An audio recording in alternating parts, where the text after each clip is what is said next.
Yeah. I mean, is Jesus a slur? What did you just say? Wow, that is the first thing that comes up on our stream today. Thank you, Kite. Thank you, Kite. Thank you. Kite, can you DM me what you said? Because I didn't hear. Kite's like, no, I'm not gonna make that mistake twice. Kite. I'm dumb. I'm not stupid. Kite, I'll give you a slice of my red velvet birthday cake. And it'll be rotten by the time it gets here. It'll be rotten by the time it gets here from across the goddamn Atlantic Ocean. Rotten just like Kite. Spoiled. Well, no, because I'll, what is it? I forgot what I was going to say now. You can overnight So I it for hear like we're $100. live. Welcome to the club. I need to post this in the Lancer Discord as well.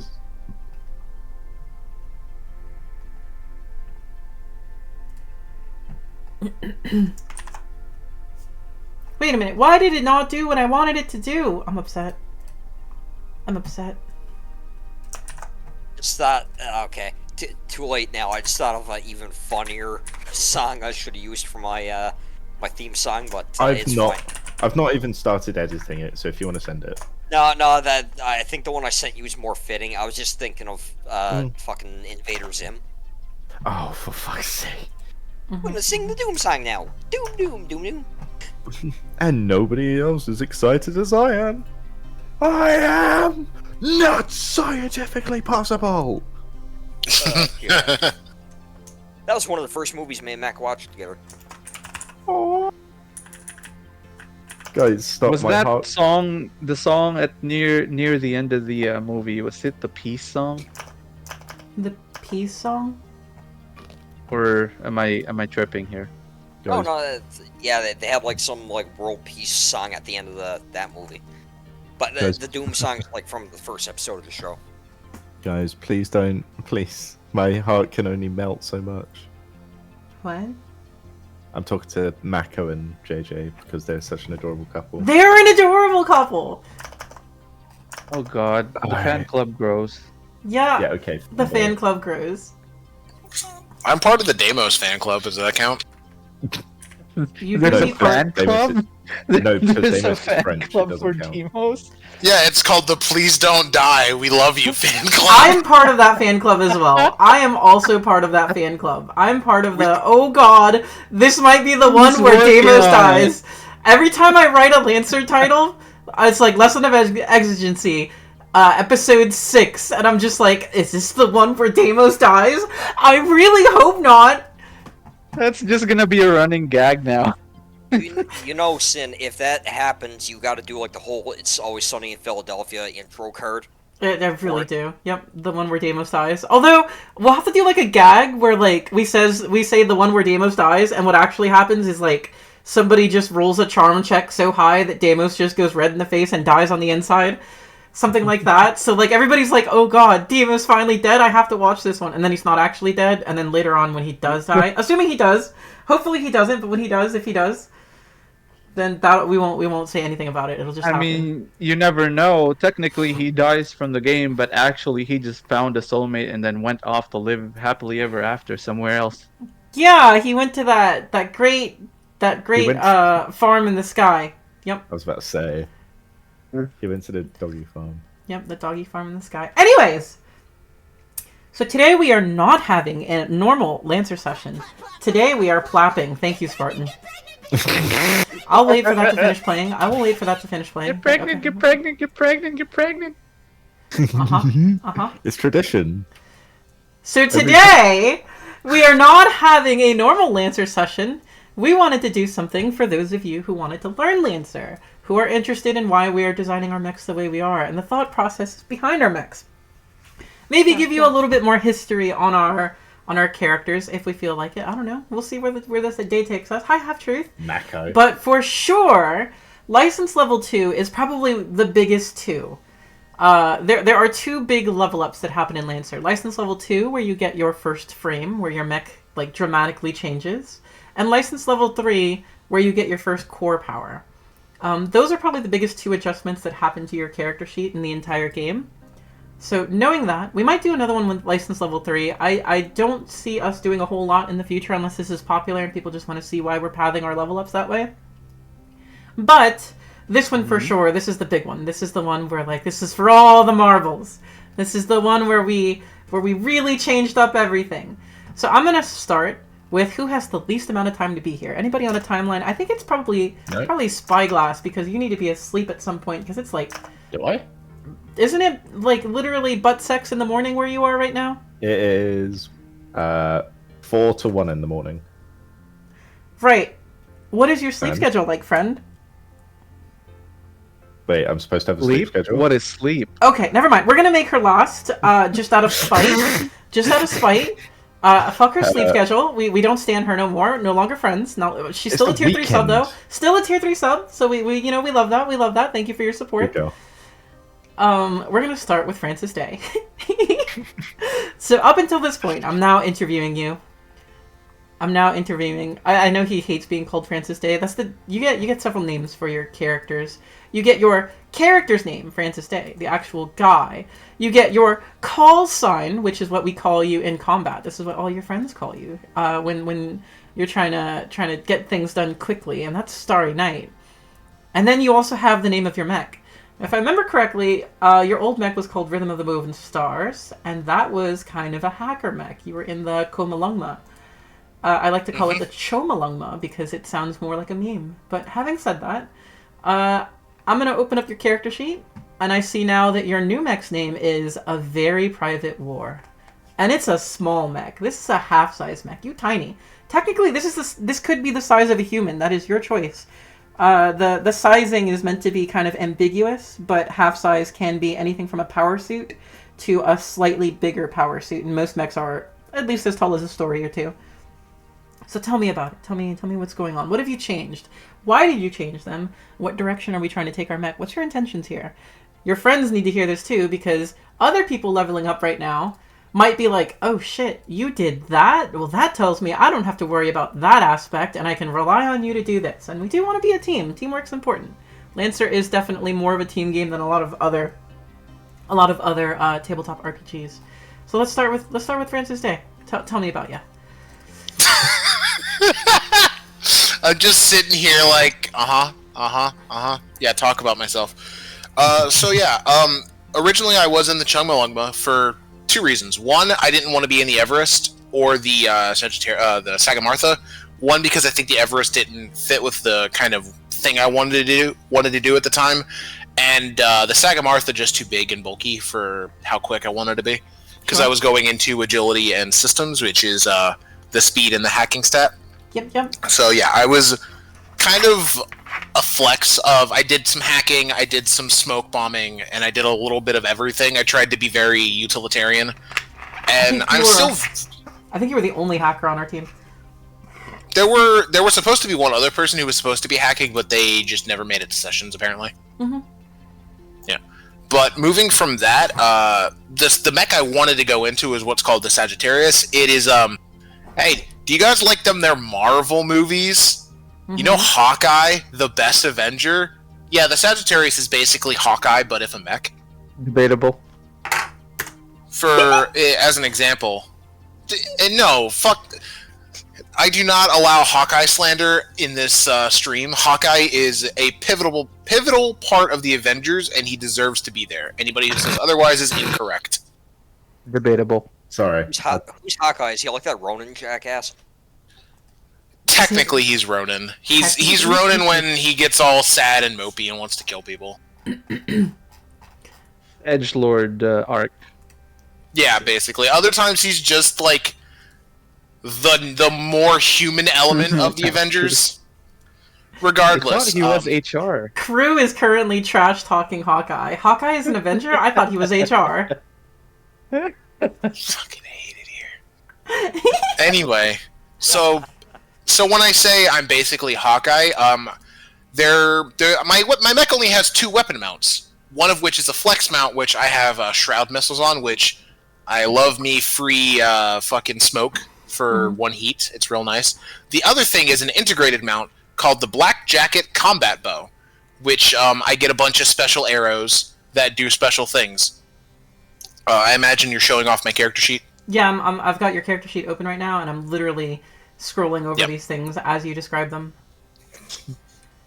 So, there are 1, 2, 3, 4, 5. There are 6 arrows. They each do different things. There's one called a mute charge, which basically deals energy damage, and if I hit somebody, they become jammed. Which Jammed being one of the most solid stats you can put on somebody. It basically means their mech turned off for a turn. Yeah, it's like a tier below stunned. It is so close to stunned. Yeah, it's stunned, but they're able to move and make improvised attacks, basically. That's it. They can't talk to their friends, they can't make tech attacks, they can't use basically anything. They can only, like, hit you with their arm. Also, you missed, when you shoot the bow, you don't leave hidden. I was gonna get there. Mm-hmm. I care more about the arrows first, because it's a special tool that will help me later that I'm going to be hidden the entire time. Yeah, sure. Then I also get a thermite warhead where I create a burst 1 area, and all the target and all characters within the area take 3 burn, which spicy. Hyperdense penetrator. I wish to do more damage and make this guy not have armor. Shredded is more than just not armor. When somebody is shredded, all attacks ignore armor, and they ignore damage resistance. So if somebody has armor, like armor 3, and you do 10 damage, they actually take 7. If they have resistance, and you do 10 damage, they take 5. They take half. If they have both, if they have armor and resistance, I believe that if they had 3, it's resistance first, then armor. So I'll have to double check that. It might be the other way around. It might be armor, then resistance.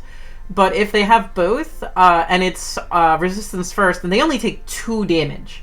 So that's kind of crazy. Shredded means like, oh no, you're going to take that full 10 instead of 2. And it's until the end of its next turn. So your whole team can potentially get 2 rounds of attacks on it. Yep, especially if it had already gone this turn. It's like, hi, get fucked. The next thing is Fragmentation Bolt, which I like to call fuck your infantry. It's range 10, blast 2, but if you don't hit a biological target, it only deals half damage, so fuck your infantry. Grapnel Line, I wish to escape. I shoot an arrow and I zip line away. And then Viral Payload. Fuck you, I'm hacking you, the arrow. They take 2 heat, they're slowed, impaired, and all tech attacks gain plus accuracy. So what's interesting about that is a regular hack, just a base hack, is exactly the same as this. It's 2 heat, slowed, and impaired. That's a regular invade hack. So this is basically just a regular invade hack, but then also further tech attacks get +1 accuracy. So you're right, it's a tech attack that A, doesn't use your tech attack. You don't have to make a tech roll, you make an attack roll. So it's against evasion instead of E defense. And then on top of that, further tech attacks are at +1 accuracy. That's kind of nice. Yeah. And then the last thing that's cool about this bow, in order to fire the bow, it's a quick action. But if I take a quick action before that to draw back the bow, its range becomes 15, and every shot does 2d6 plus 3. Ooh. But let me see. If I move, I lose it, so I have to stand still. And this is only once around. So once every attack, I can basically say, fuck you, 2d6 plus 3. And the best thing about this bow, because for the people who have been watching before, I like to do the hide and seek game where I pop out of stealth, hit a dude, and pop back. The bow basically makes it so if I hit you, you have to make a system save, or you can't find me. And if I miss, you just can't find me. Damn. Yep. So, yeah. And every time I hit somebody out of hidden, they are slowed and impaired. Is that and I can hide talents? in plain sight. Yep. Ah, Ambusher. I see it. Yep, I see it now. Ambusher. Yep. Other talents? I also, because everyone and their grandmother has looked to me for leadership for some reason, I don't understand it. I changed my talents around. I originally had Gorilla and a couple other ones, but I have decided to take Leader 2. So I now have the first 2 points of Leader where I get the leadership dice I can throw at people to tell them to do things. Mm-hmm. But now I have 5, and I can issue commands as a reaction instead of just on my turn. And basically, if you do what I ask, you get a d6, which is basically accuracy. And if we be a brat. Yep.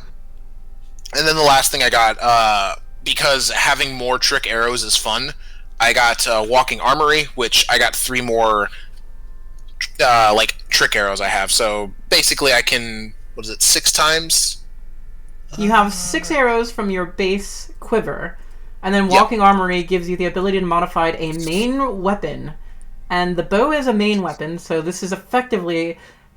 it's supposed to be just like you have a custom ammunition for any main weapon, whether it's a rifle, a bow, a cannon, or whatever. But we're flavoring it as 3 more trick arrows, because you're using it on a bow, that's the only main weapon you have.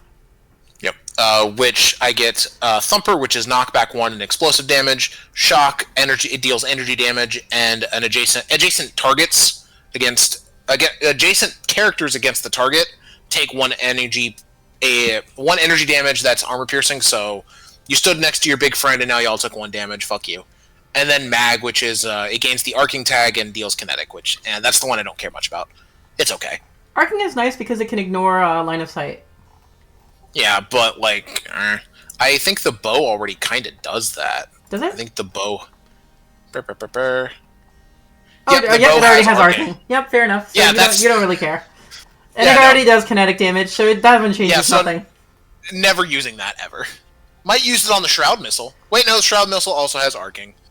Also, the Shroud Missile is not a main weapon, so your Walking Armory... No, it is. It says It's Shroud a main Missile is... launcher. Oh, it is a main weapon. Oh, yeah. Mm-hmm. I guess you could use it with Shroud Missiles, but it's also already arcing. Yep. You did forget, you actually do have 3 more trick arrows. Yep. Oh, right. And then the in case of emergency break glass, my new core power, instead of doing a wide area hack like I did on the Sagamartha, sorry, not Sagamartha, Chumalungma, I can activate the special reserves, which give me 3 more arrows, an EMP capacitor, which the attack does energy damage, and if I hit you, you're stunned until the end of your next turn. So just miss a turn. Yep. You don't get a save. You don't get to say, nuh-uh, you are stunned, fuck you. And on a miss, they become impaired and slowed, which not as good. Fuel air explosive. When I hit, instead of dealing damage, I create a blast to volatile fuel area. And I either can wait or detonate it for 2d6 up to 3d6 damage. If you wait, it spreads and does more damage, correct? Yep. It starts as blast 2, and then if I wait a turn, it becomes 3d6 and blast 2, and if I wait 1 more turn, it becomes blast 3. It's, yep. And then Seeker Flock. The bow gains reliable 4, and on a hit or miss, I choose up to 3 targets, and they just take 4 kinetic damage. I hit them within range 10. Oh, so you just reliable 4 on 4 guys. You get the Wendy's 4 for 4. Mm-hmm. You get a little biggie bag, the Seeker Flock. So what is your intention going into combat in the future? How are you going to be playing with your team now? I'm hoping, this is the big asterisk, because we've seen how our combats go. We have all of the hopes in the world, and it just tends not to work out for us, ever. It's, the name implies. My hope is to be forward enough to kind of scout and be hidey, and hit priority targets to impair them, slow them, and put some hurt on, while giving commands and advice to the team. Fair enough. That is the plan. Whether or not that happens is a different story. Hence why I have a lot of tricks in the tool bag, like that's why I kept the Shroud Missiles, because throwing smoke for my friends is nice. I also have Spectre Grenades. And 14 evasion and 6 speed, I feel like you'll be pretty safe scouting ahead. Yep. And all ranged attacks have a difficulty to hit me until I take a structure. So that 14 evasion is better than it looks on top of that. So for the people who are thinking about running the Sagittarius, I feel like you've extolled all of the upsides to the Sagittarius, but I'm going to go ahead and mention a few downsides that maybe people are thinking about. Oh, I can do that too. Yep. So to start, if anybody's looking at the stream, I have 9 hit points. I had like 12 or 13 in the other mech. Sagittarius don't want to take a hit, and I have no armor. Structure and stress is always 4. I think on like every mech, so that doesn't matter. My heat capacity went down. I don't want to take heat. The big thing, and this is real bad. I have a 2 repair capacity. 2. So if I lose a structure, lose a stress, lose a weapon, I feel it. It sucks. So something that all of the players will need to know going forward is, in the past, we were all in GMS mechs. GMS has a nice little passive where whenever something gets blown off of your mech, whether it's a weapon or a system, it costs 1 repair cap to bring it back. So if you lose your weapon, if you lose your signature weapon, 1 repair cap, bring it back. If you lose your signature missile, 1 repair cap, bring it back. You lose your howitzer, 1 repair cap, bring it back. Now that we're no longer in the GMS, most mechs are going to take 2 repair cap to bring a weapon back. You can't lose the bow because it's integrated. It's an integrated system. But if you could lose the bow, it would cost you everything to bring it back. It would cost both repair caps, and you would just be completely unable to worry about your structure, your stress, your HP. So you are really, really not wanting to take hits going forward. Yep, I am a fragile being. We call that a glass cannon. Yep, I am here to make other people feel like glass, not myself. Makes sense? I think I've got a pretty good idea of where you're going with this, and I'm hoping your team feels pretty confident in our de facto leader, I suppose, and their ability in combat. The hummus. Yeah, the hummus. I'm apparently the hummus.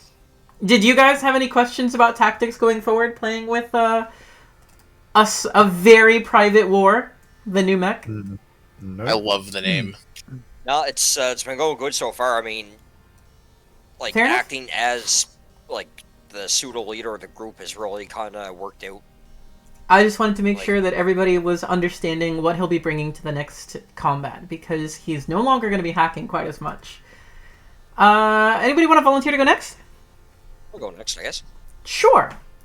So now we are looking at Division by Zero, which is a change from Kilo 6-3, I think it was. Yes. This is Striker.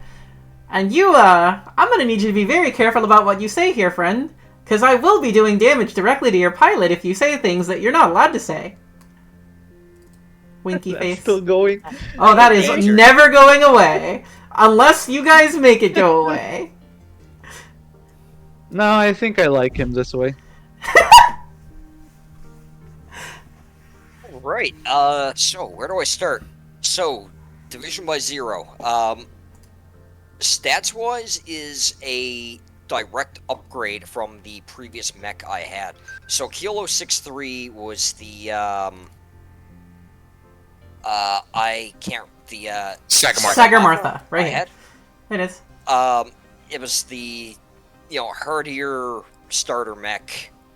It was the had beefy decent boy. Loaded weapons. It was the beefy boy. Division by Zero is the Sherman, developed by Harrison Armaments. Harrison Armory, that's right. Stats-wise, this thing is basically a direct upgrade across the board. You can see the higher heat cap. I have over double the heat cap that everyone else in this room has right now. At 12. You have I have quadruple 13. One person's heat cap in here. Yes. 13 HP, 8 E defense, 10 sensors, 11 Your armor save. did stay the same, I believe, because the Sagarmartha also had an armor. And you got a little smaller. Yes, so Sagarmartha was a size 2 mech. This is a size 1. The only major downside between that is that kind of worsens my range a little bit, technically.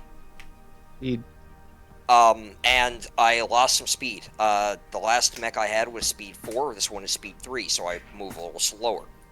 So a downside for your teammates to know about, the Sagarmartha had the Guardian trait, which means it automatically gives cover whenever an ally is adjacent and behind you. So when drawing a line from one target to another, if we drew a line and there was just... Oh, whoops, that's not a line. Let me go ahead and do that again. If I were to draw a line from here to here, and any part of that line goes through you before hitting the target, then that counts as you're providing cover. This mech no longer has Guardian. You do have some new passives, but you will no longer be providing cover for your friends.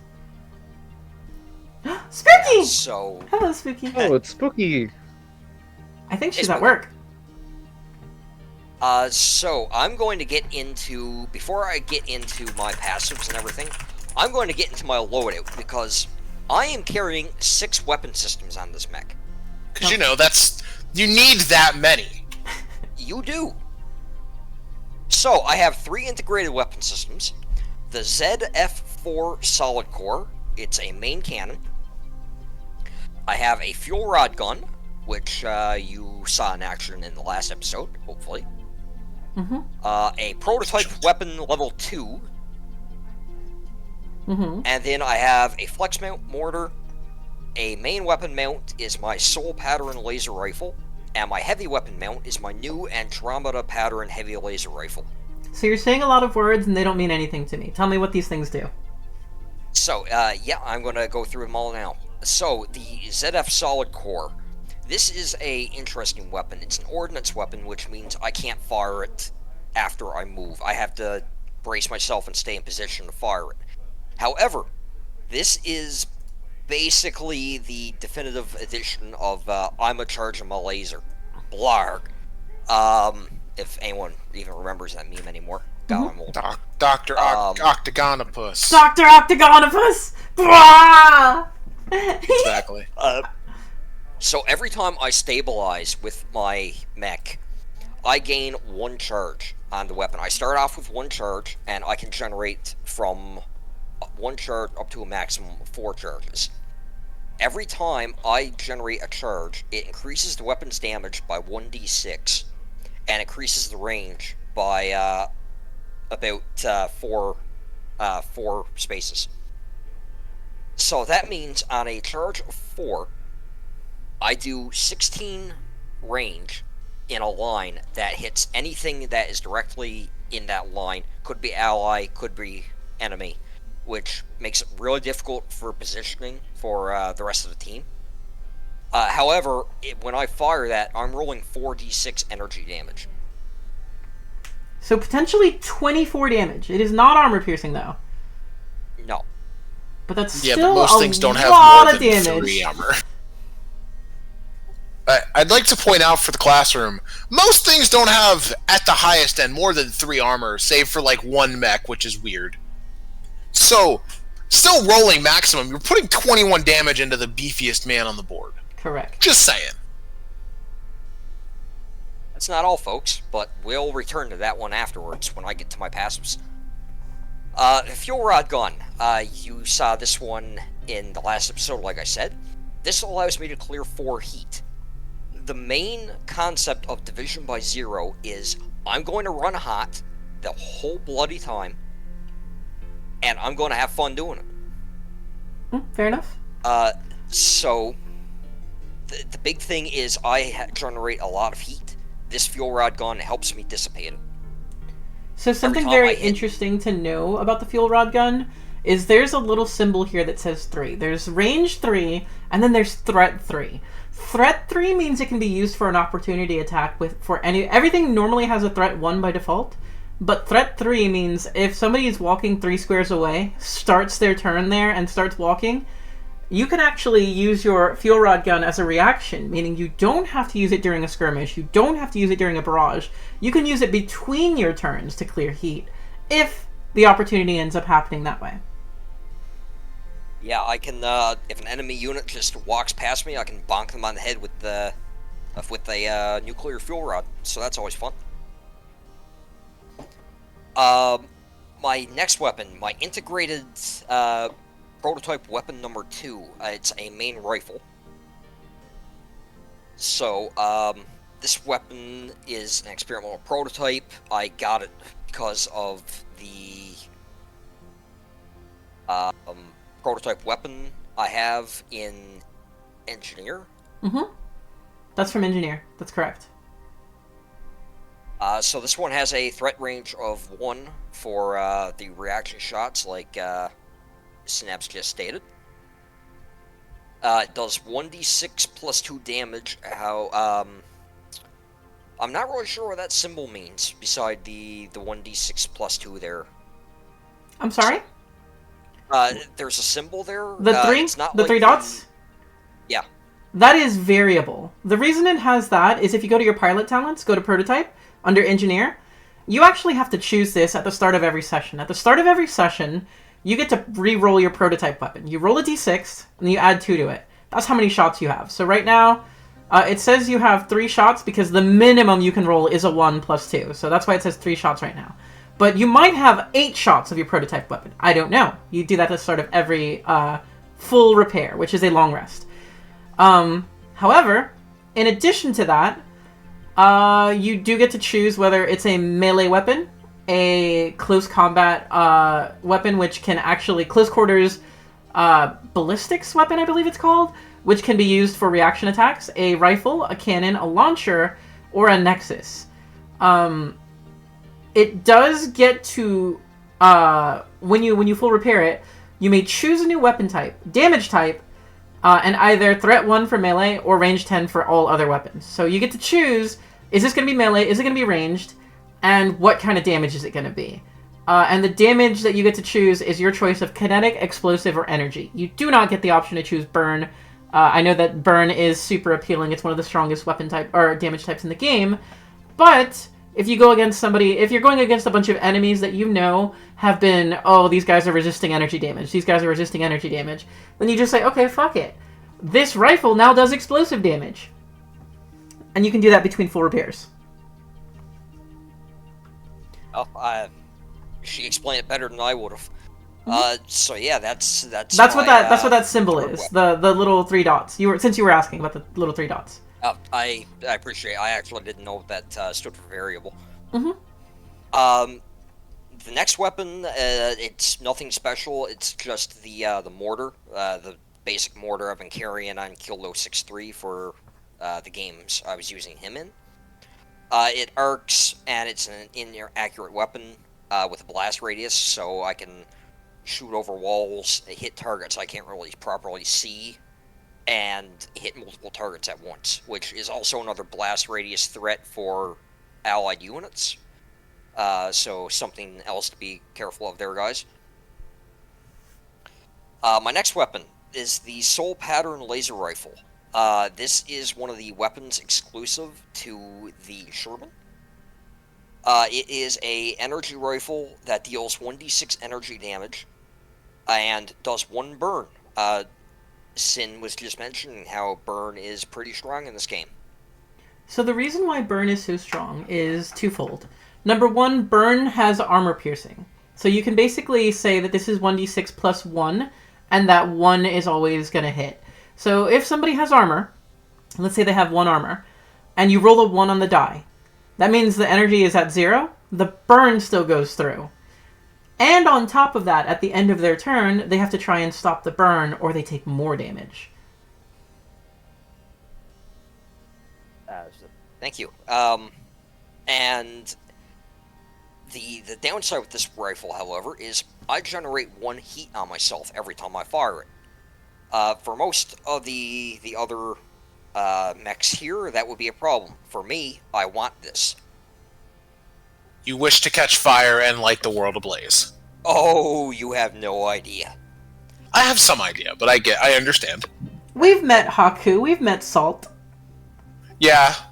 We have... There are now 2 people who wish to set the world on fire, just in different ways. We used to only have 1 delete button. Now we have 2. I don't know if we needed to, but I'm happy to have it. It's like having 2 dishwashers. You know you didn't need to, but yeah, you never know. So let's talk about the APHL. Yeah, the Andromeda Pattern Heavy Laser Rifle. It's a heavy cannon. It's my heavy weapon mount.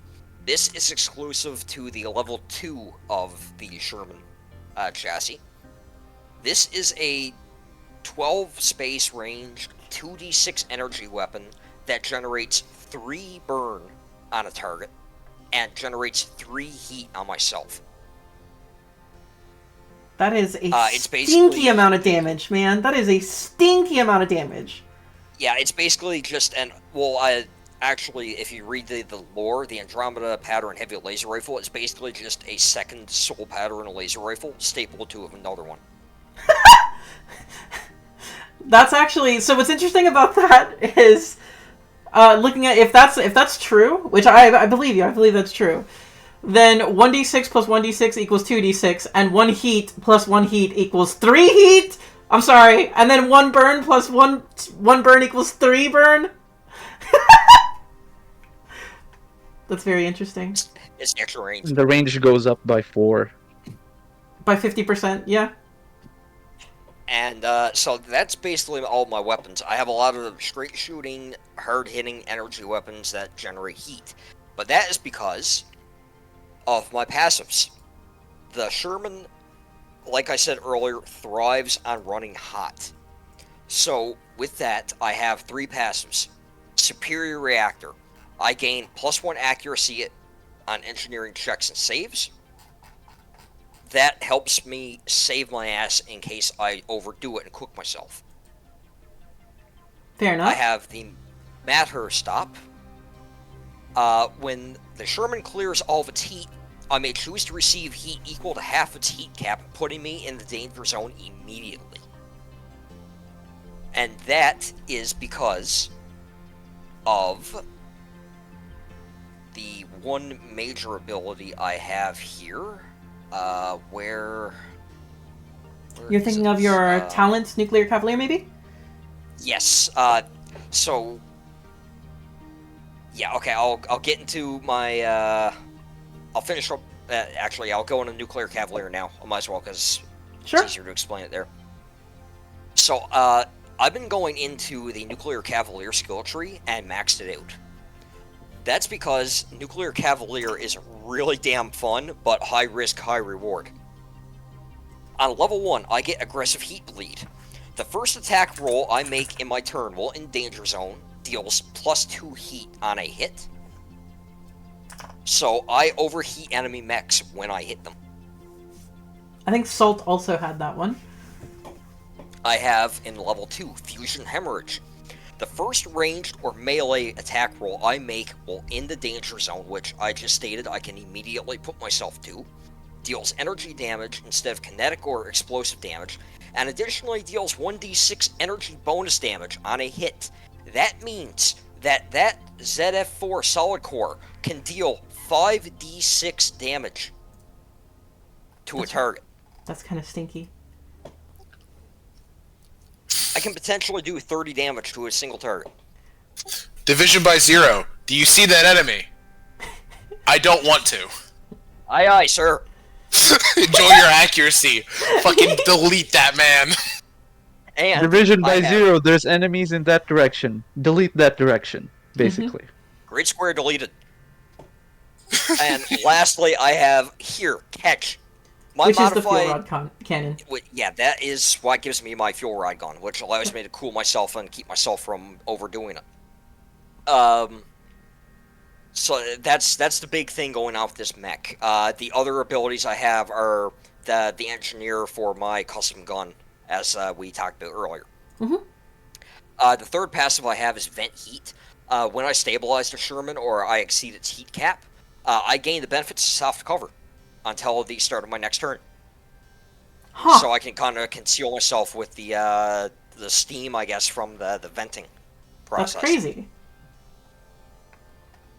Now, there's one thing down in your system points, if you scroll down under your mech loadout, that I did want you to talk about. Your mounted systems, you actually have one unique system, which is probably going to help you quite a bit here, and that is Yes, your reactor stabilizer. Yes, so the Sherman has an exclusive mounted system called a reactor stabilizer. I can re-roll overheating checks, but must keep the second result if worse. This costs 3 system points, so it took up a chunk of the points I got from my level ups. However, this is very important. This is basically the do or die button for me. It could potentially save me, it could potentially get me killed. However, I'd rather have at least something to help me reroll than nothing at all.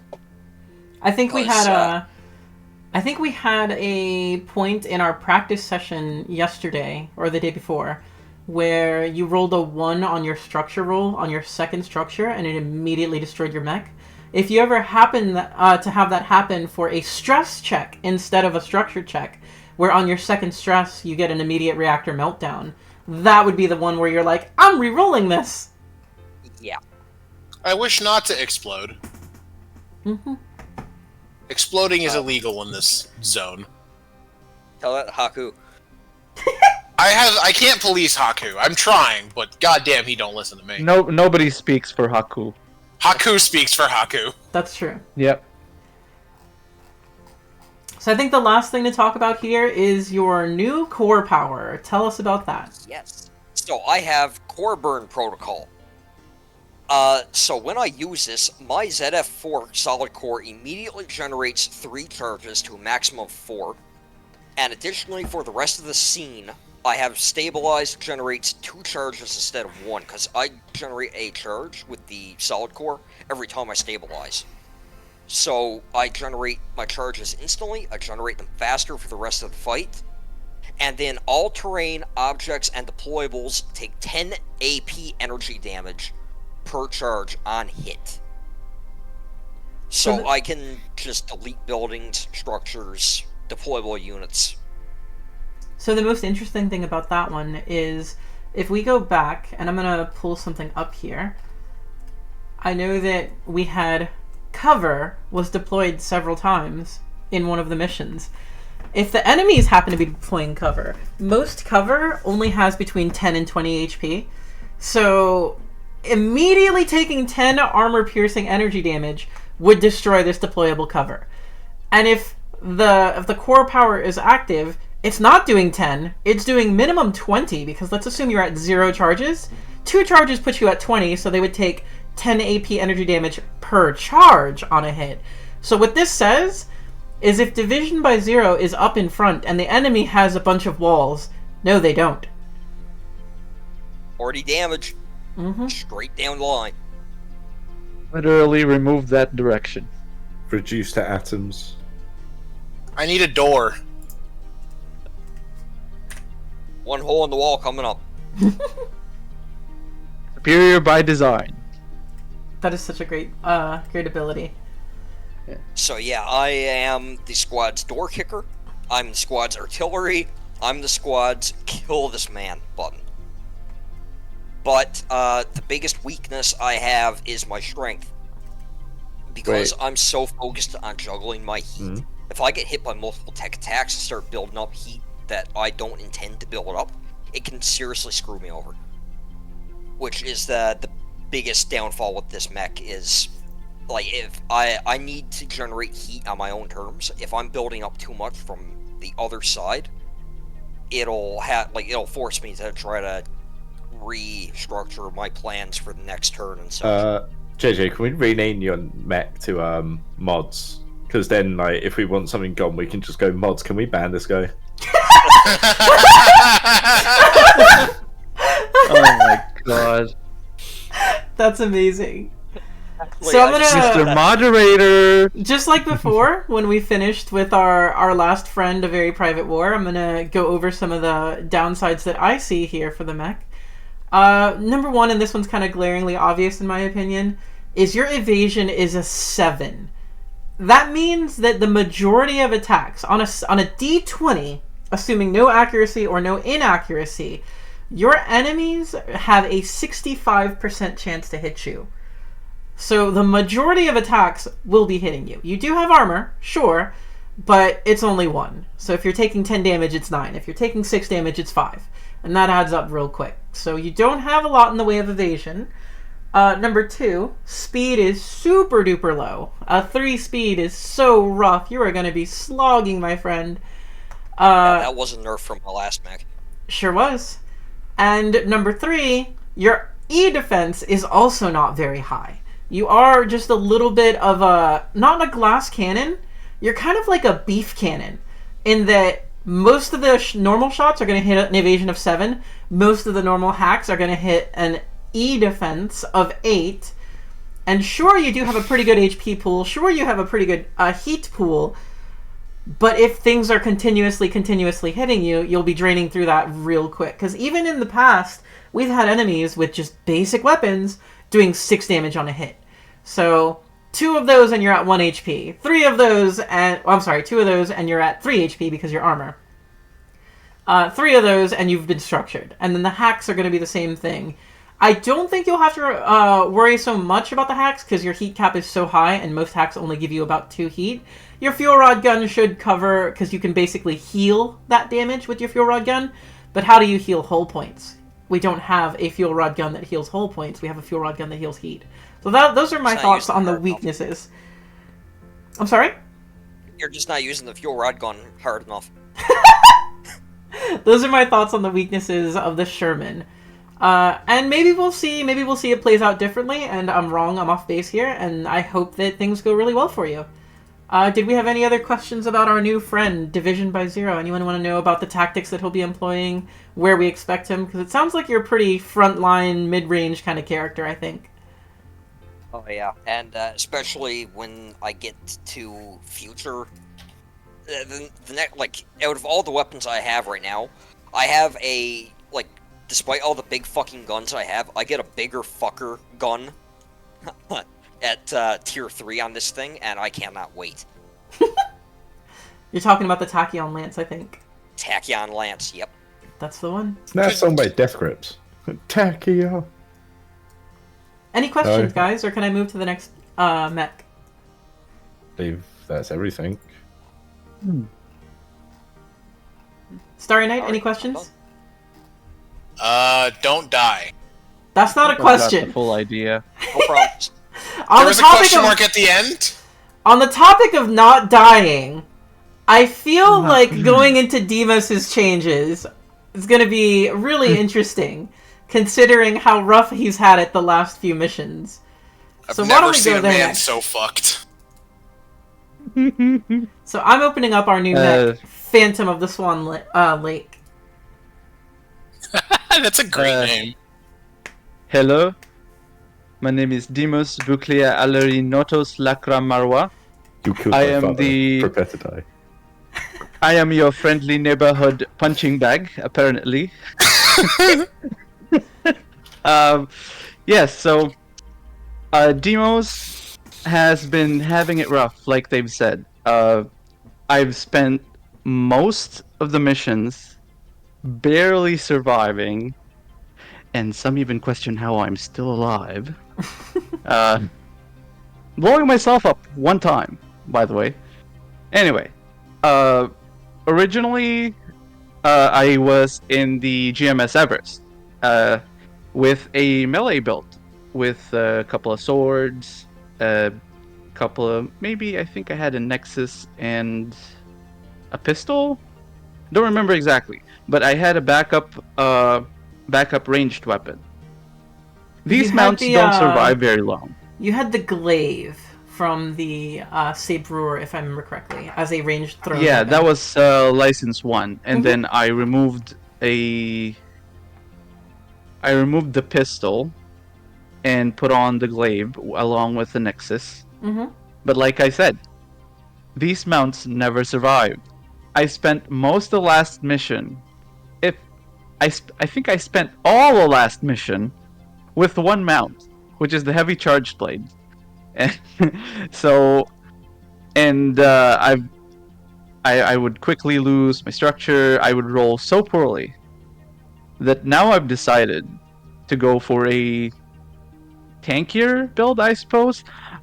My plan was always to have a dodge tanky build, but I'm leaning in heavily on that this time with the Metal Mark frame. So at first I was dumping all my points on evasion. Now I have a couple of points on hull.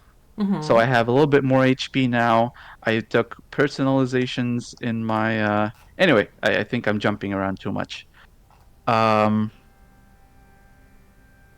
first the GMS had the mobility core power, all this and that. The Metal Mark this time around has a bunch of cool abilities. He's basically going to be even harder to hit this time around. I have. Okay. Why don't we start with Yeah, So from what I understand, got a bit lost.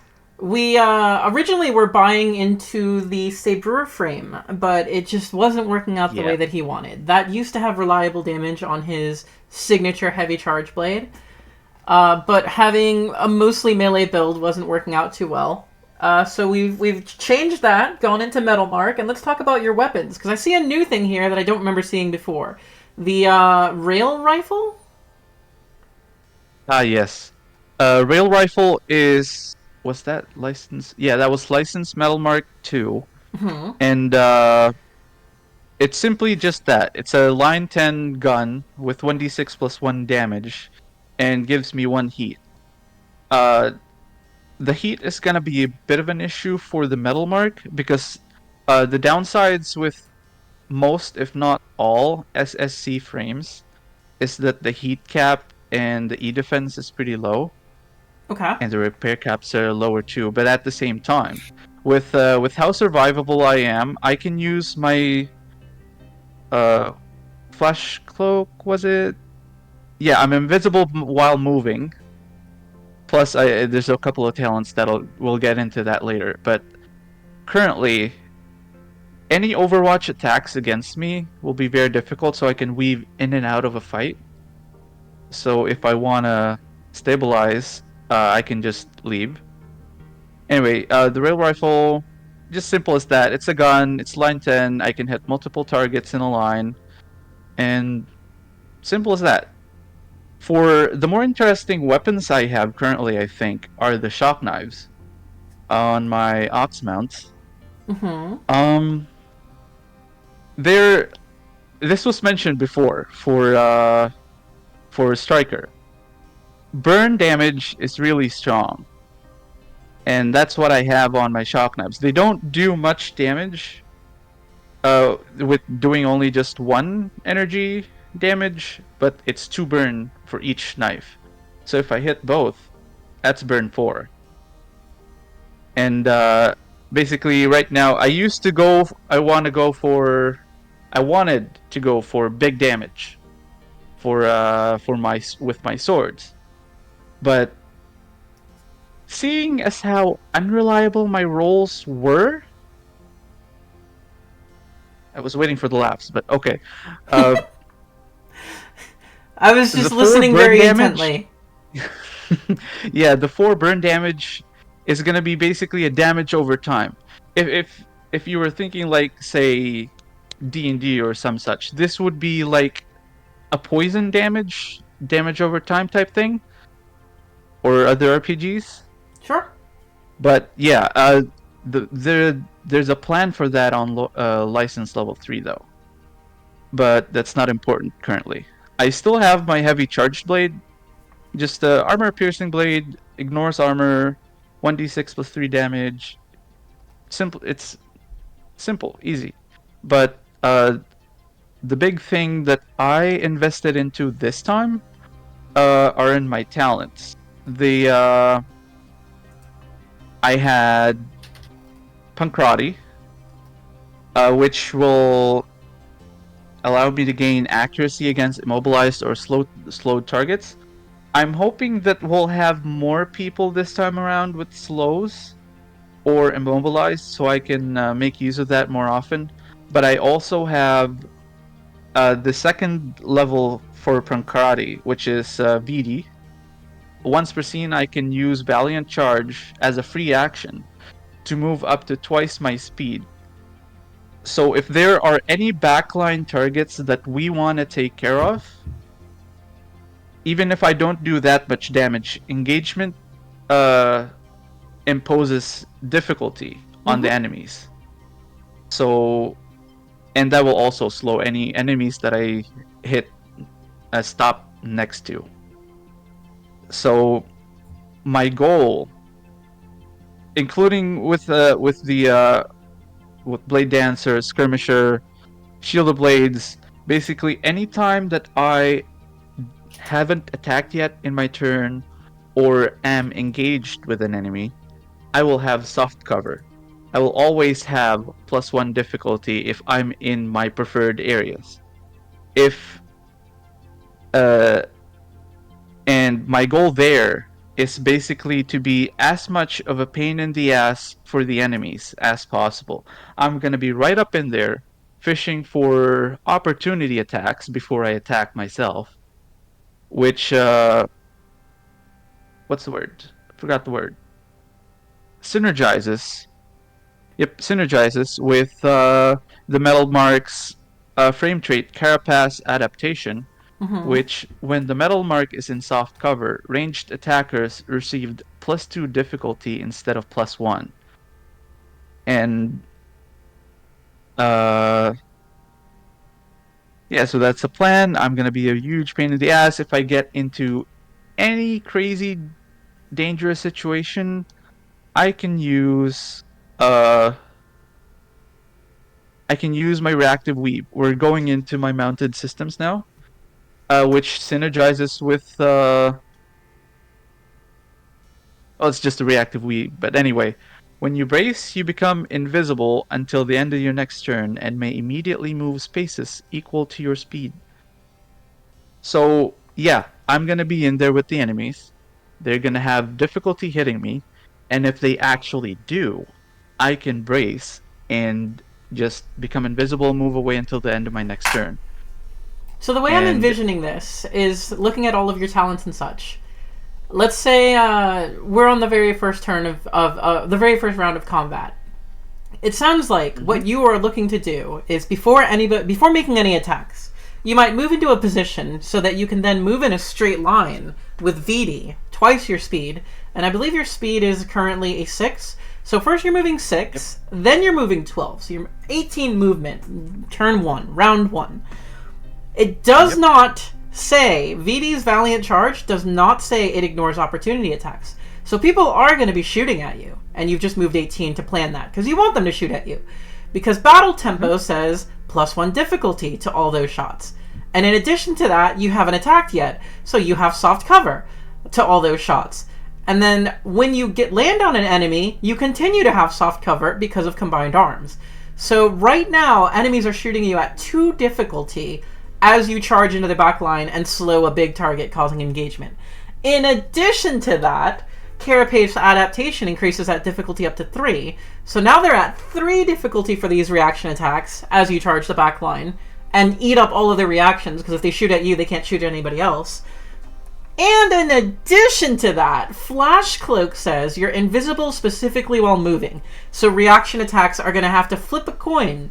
The way invisibility works is before you even roll the attack, flip a coin. Heads, you can make the attack. On a tails, you already missed. So, start a turn. Move 6, dash in 12, eat up everybody's reaction attacks. They're shooting at +3 difficulty and flip a coin before they even make the shot.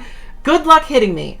And assuming any single one of those hits you, you can then go invisible until the end of your next turn, meaning not just while moving, but for an entire round and a half, and then get to move again equal to your speed, so potentially 24 movement.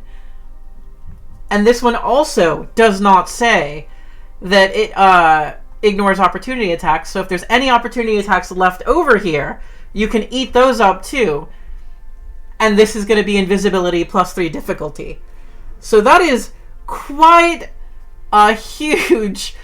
I'm looking to eat opportunity attacks and get my team in. I'm first in the fight, looking to get into their back line, kill their hacker or their very important guy that the big guys are trying to protect.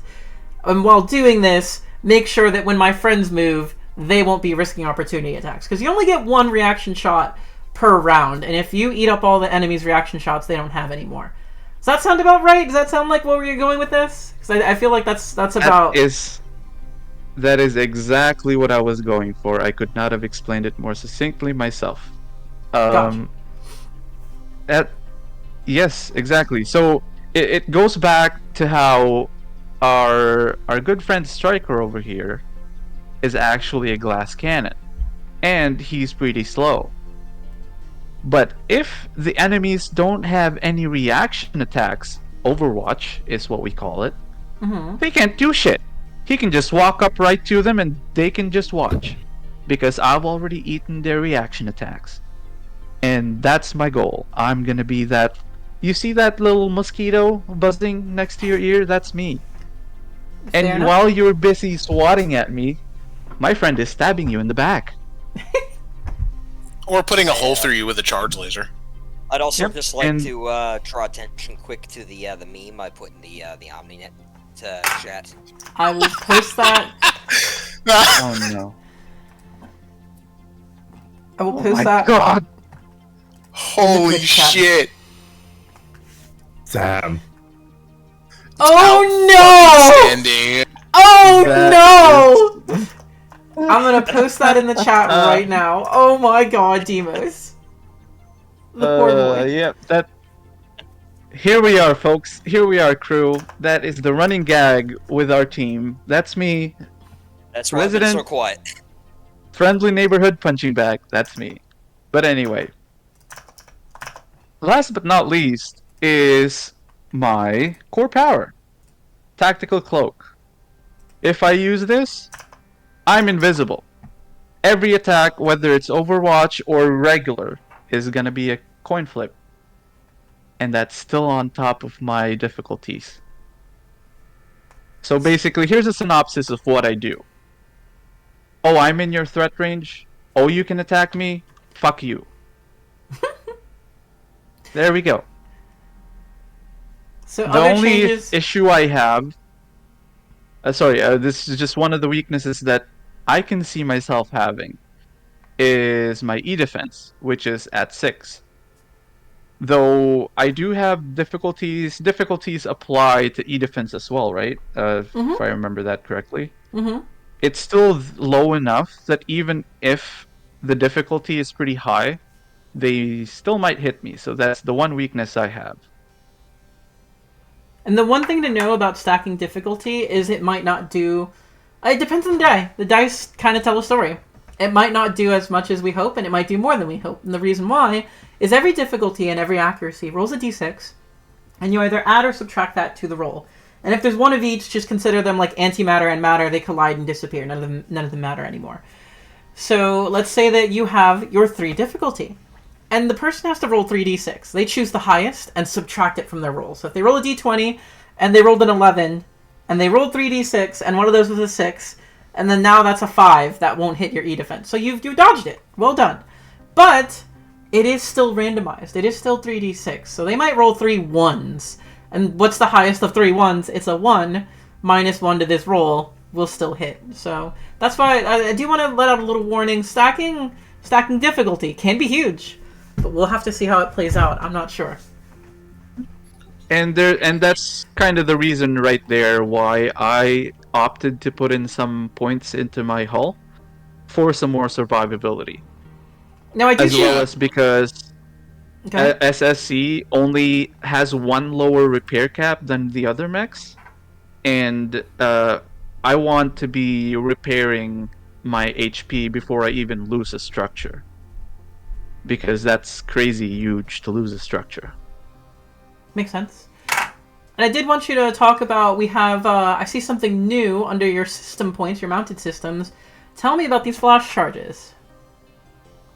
Oh yes, that's my I forgot about this, but yeah, that's my other get out of jail free card.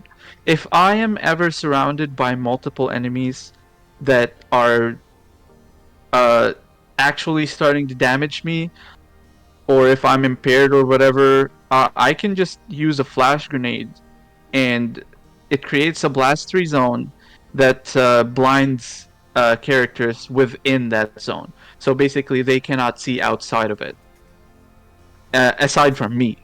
And I can move in and out of that zone whenever I want and still have my vision. The only issue with that is if I had any allies next to me, that would also affect them as well. Mm. And the good thing though about most charge systems is that you can use them as a mine as well. It does They're pretty slightly change as a versatile mine, though. like that. It does change as a does. mine. When it's a grenade, it's a blast-free zone, and they can't see outside the zone. they can only see inside the zone. Versus when it's in mine, they can only see next to themselves. And it's just that I think it's still the same duration though, right? One of them is until the end of your next turn, which means you can make that one last. You can choose when you take your turns. You can make that one last 2 rounds potentially. The other one is until the end of their next turn, which can technically still be 2 rounds because if they step on it in the middle of their turn, that's going to affect them this turn and also next turn. Yeah. It also the flash mine is just an effect instant and then it's gone, but for the grenades it stays there until the end of my next turn, I believe. Yeah, that's what I just said. Read that again. Yeah. So what I'm hearing is Deimos was tired of getting blown up and dying. He no longer wants to get hit, and he got personalizations to make his mech a little beefier. We swapped into other changes that I'm looking at with the metal mark. You now have armor. You have a 1 armor. I do. So we got and a little 15 hit points. Aside from being dodgy, I also have some armor. So hopefully I won't be the one that's on death's door every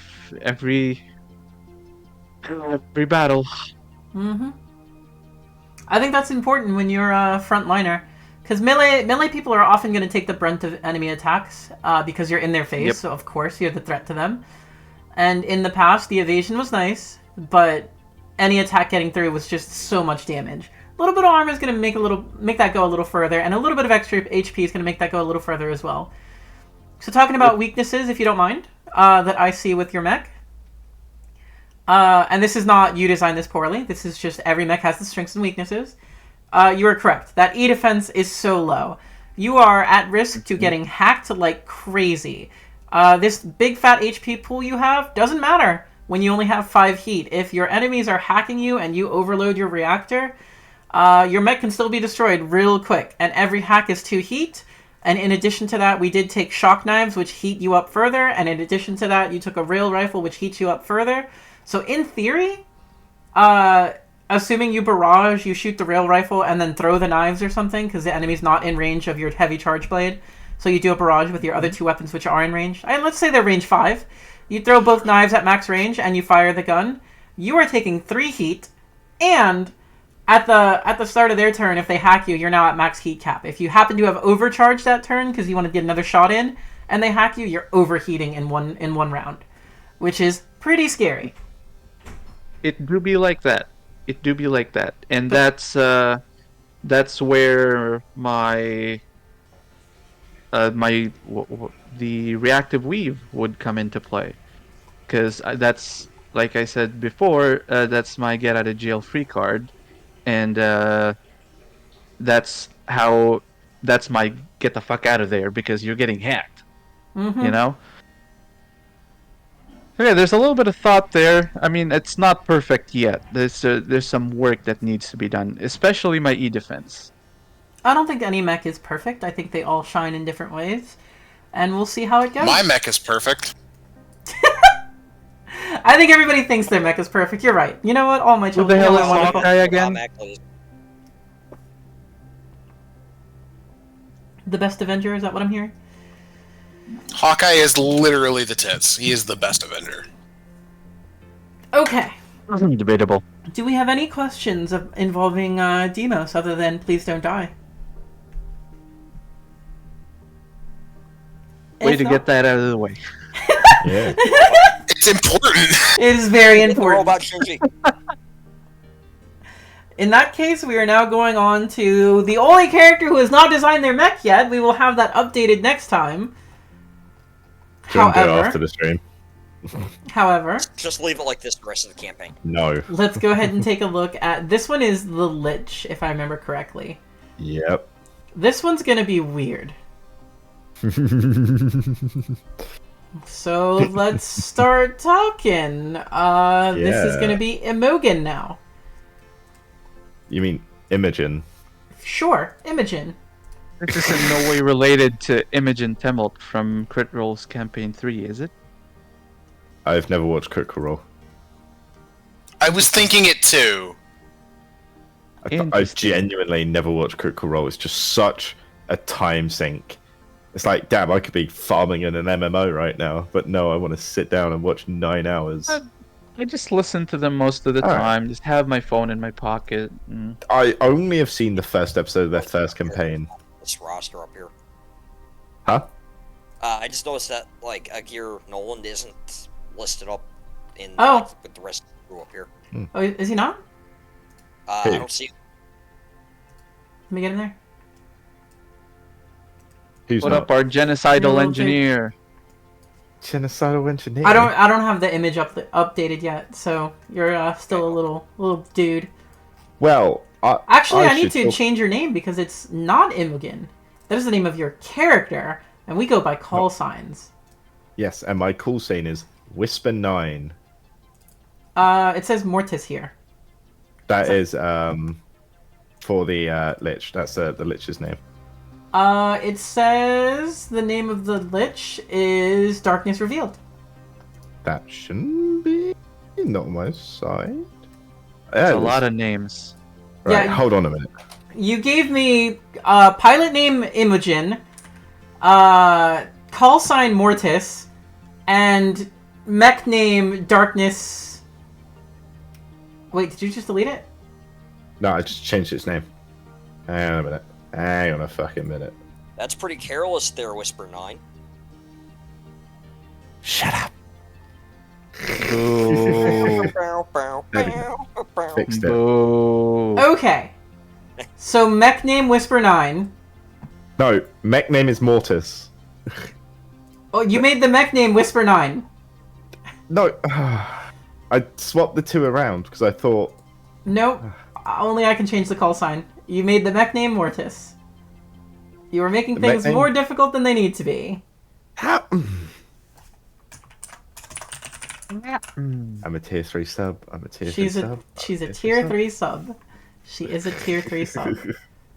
So I should probably get talking about my character before Sin stabs me with a spoon. Alright, I have reloaded the application with your name, call sign changed to Whisper9. Your mech still says Whisper9 as well, so until further I'll notice... fix it in a second. Alright.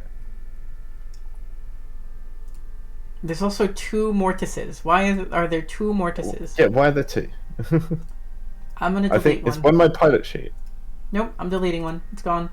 There you That go. was my pilot. That was not your pilot. Yeah, it was. What's our technical Your pilot is difficulties right there. counter right now? So Our, that doesn't our make technical sense. difficulties counter is at all 100% Whisper 9. Your pilot is right here. Yep. It has your pilot sheet. Your mech is right here. It has your mech sheet. I deleted the extra. Would you like to talk about your mech now? Give me a second. Let me see if I can roll a d20 real quick. Check if I... No, I can't do that either. Okay. That's because you didn't type it properly. You typed in r/Reddit 1d20. /R, isn't it? It's /r. That's mine.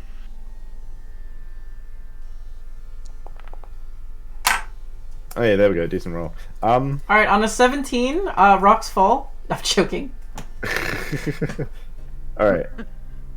So, the Lich. Piloted by Whisper9. Lich is one of the mechs I looked at when I first started Lancer, but I didn't think it would be for me. Until I paid closer attention to some of its abilities, some of its weapons, that sort of thing. For example, its main launcher weapon, the Unraveler, it's guaranteed damage.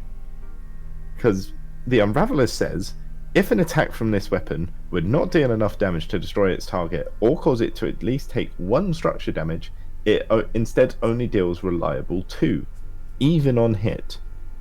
Which, yeah, it sounds bad on service, but when you think about it, the Lich isn't all about dealing damage. The Lich is about chipping, annoying, and supporting its teammates. Because there are other systems that the Lich has access to.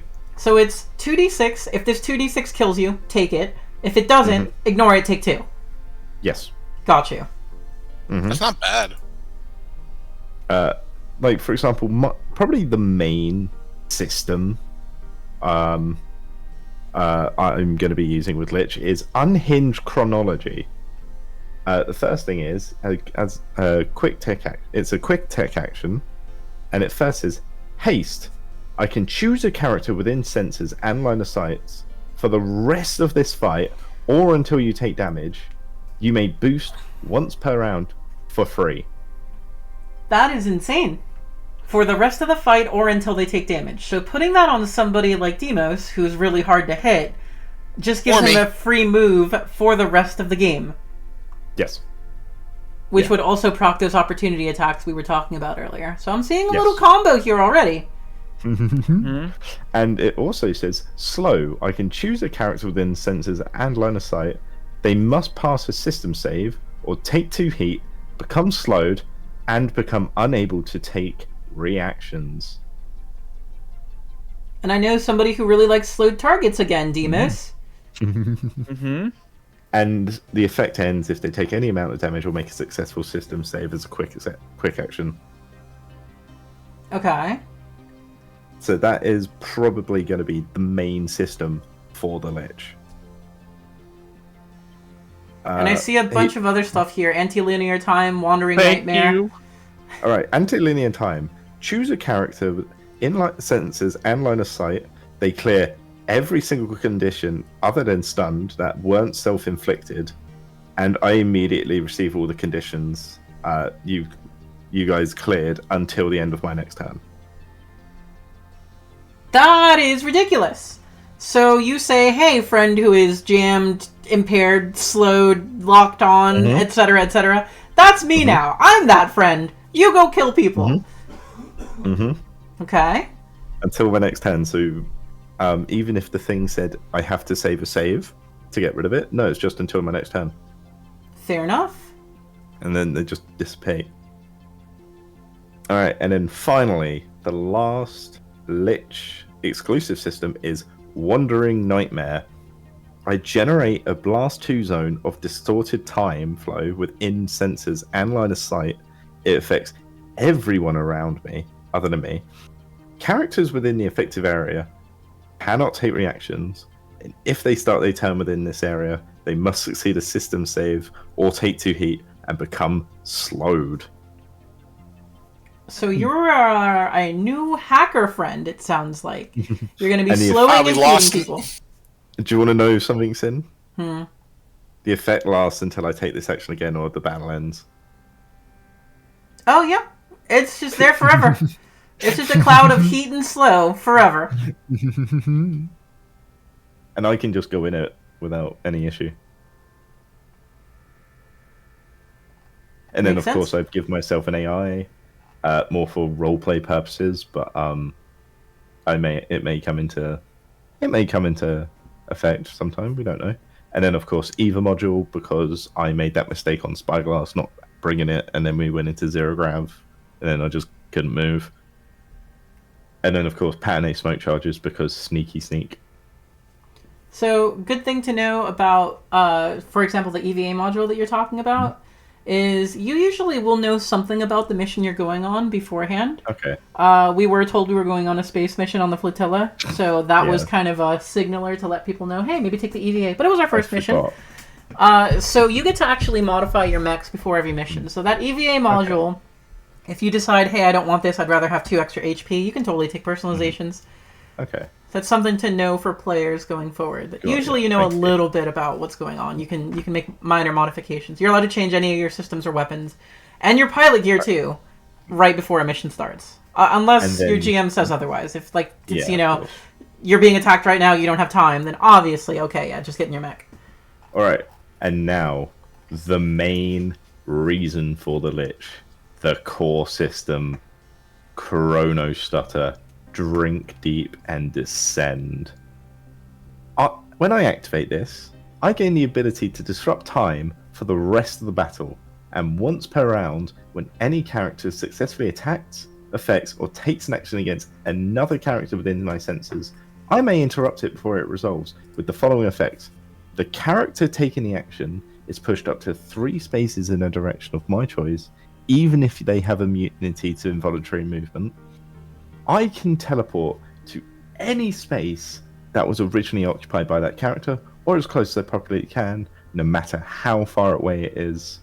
And the initial attack effect or action resolves with me as the target. Interesting.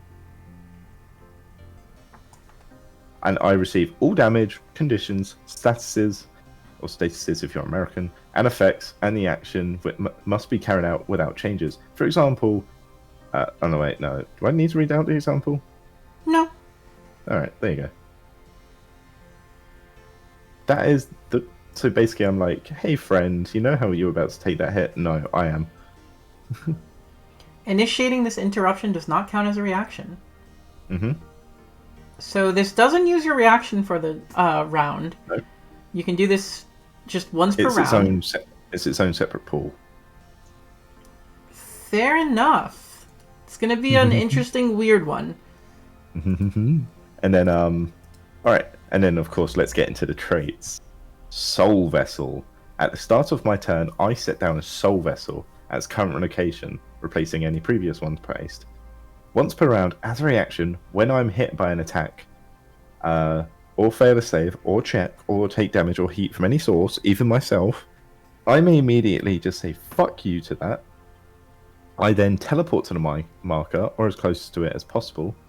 I then I can also take this reaction at the end of my turn, any turn, sorry, including my own. But if I do, it only teleports me, and I do not gain any immunity to anything.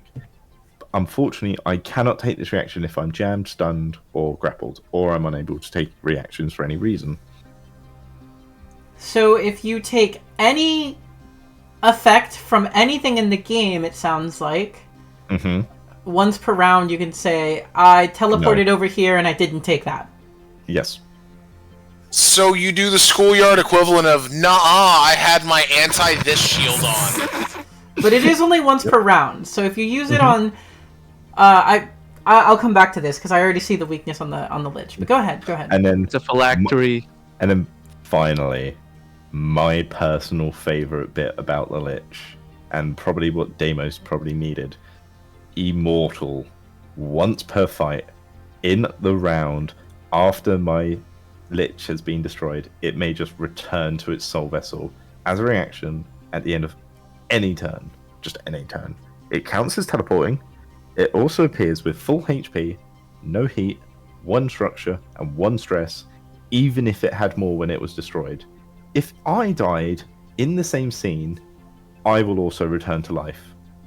If the Lich does not take this reaction in that round, it remains destroyed and the pilot remains dead.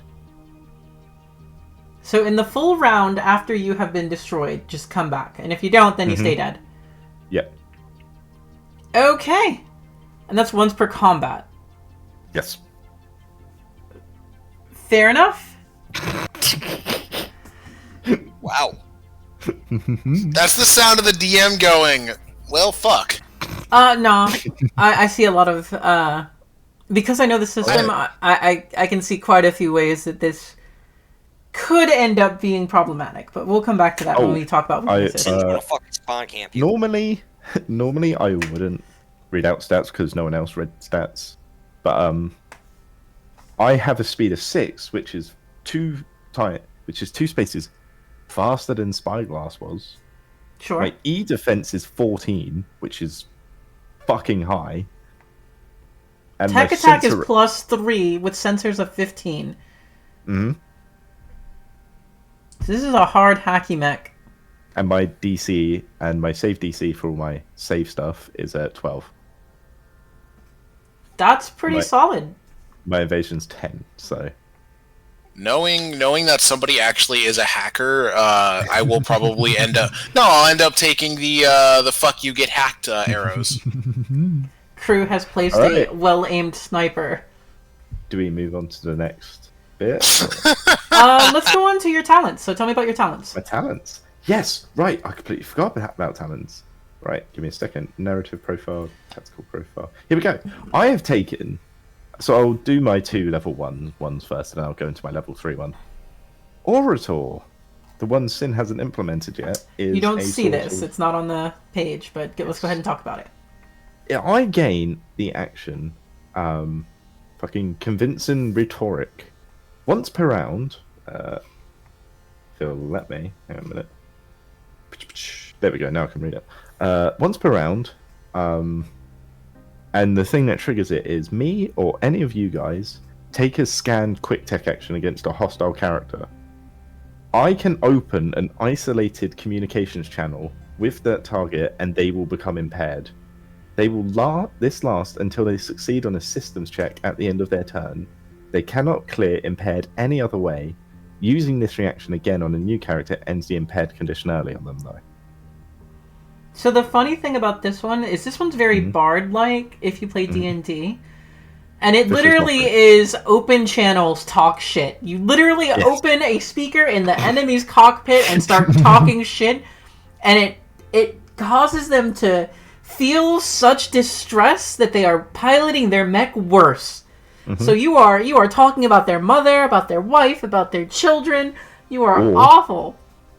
Or as I'm playing the Lich, Uh-huh. I can just play like scary sounds and fucking breathless voices sort of thing. Oh, So you I start play playing the sounds of fear. soundboard to Phasmophobia in their mech. Mhm. Uh-huh. That would work too. There you go. Fear. It's the best medicine. All Just right. enters the chat with spooky noises and goes, "I boned your wife." Starts blasting a Russian hard-based version of Spooky Scary Skeletons. And Better then- than La all right. Cucaracha. Oh my god. And then my other talent, my other level 1 talent is called Skirmisher. At the start of my turn, I gain soft cover. I recall somebody else taking this one. It's just I gain soft cover, but I lose it if I attack or I force another character to make a save. Mm-hmm. It's pretty simple, pretty sweet, and it works really well because I'm quite squishy. And then finally, my level 3 talent. I have taken 3 levels into Infiltrator. So level 1 says Prowl. During my turn, I gain the following benefits. Entering line of sight of hostile creatures or moving from cover does not stop me from being hidden. I can pass freely through, but not in my turn, in enemy spaces. I can hide even in plain sight of enemies. These effects immediately end when my turn ends, so I lose hidden if I'm still in line of sight or I'm out of cover at that time. That's what level 1 of that says. Number 2 is Ambush. When I start my turn hidden, the first attack roll of any type that I make sends my target reeling on a hit. The target must succeed on a hull save or become slowed, impaired, and unable to take reactions on that time until the end of their turn. And then finally, level 3, Mastermind. When I lose hidden, by any means, I may fire a flash bomb at an adjacent character to me. If that character must pass a system save or be able to draw line of sight to adjacent spaces until the end of their next turn. I can then move up to my speed, ignoring engagement and not provoking reactions, and I'm then revealed normally. Interesting. So I can basically go, fuck you, pocket sand. Makes sense. I really like Infiltrator. It's really good stealthy. It's really good theme for the Lich, and it keeps me a squishy target hidden, and I can only use and it doesn't force me to use Immortal unless it has a no shit button. The thing I find interesting is Ambush, the second one. Mm-hmm. That's slowed, impaired, and unable to take reactions. Yep. That also, when you're hidden and you hit somebody with a tech attack, that Mhm. goes off as well. Mhm. I saw that and I was like, oh my god, that's dirty. Mm-hmm. So Pocket I sand. feel like you're about to become Demus's best friend. I'm starting to feel like I'm the ADC surrounded by supports at this point. No offense, like I'm not like I actually kind of feel like Demos is a bit of a jungler. He goes in and like really dives that back line, tries to kill somebody. Everybody turns on him, and ideally he gets out scot-free. But maybe he doesn't. We'll have to see. So wait, is Deimos basically Kha'Zix? Oh Kind my of. God. Well, A little I would bit. say the Lich is more of a jungler, more of like cleaner. Coward Eye. Because being able to move freely through things nobody else would have been able to move through, aka enemies. Or like, as in Cleaner's case, walls of the map, and then I'm suddenly coming out of nowhere, doing all of this damage and CC, and then I'm just going back. Damage, not so much. I think you're more of a hacker, aren't you?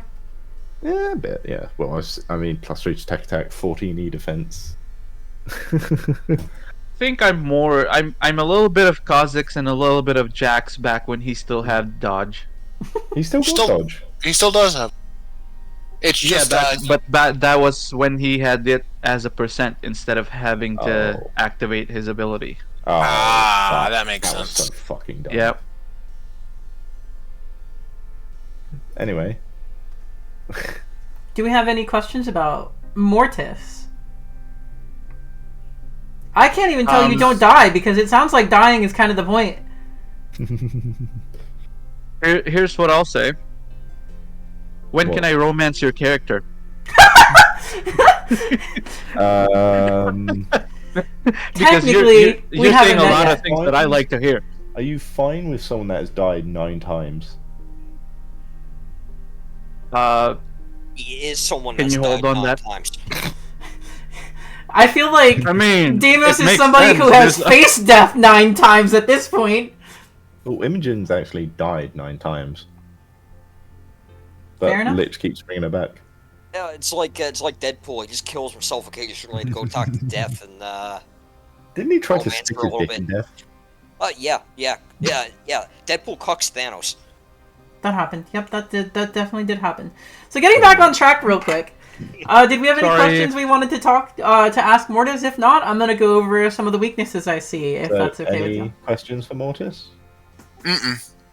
JJ, Nope. anything? All good. Nah, I'm good. Alright, cool, no questions. Okay. So, it's pretty glaringly obvious, I think, that a 5 HP cap and 3 heat is, like, frighteningly low. I think it's lower than the fucking Everest. It is. I don't know anybody that has a 3 heat cap off the top of my head. That is very scary. Yeah, So- Chomolonga had 13 HP. The heat cap means you're overcharging once. Anything more than that, and you are immediately overheating.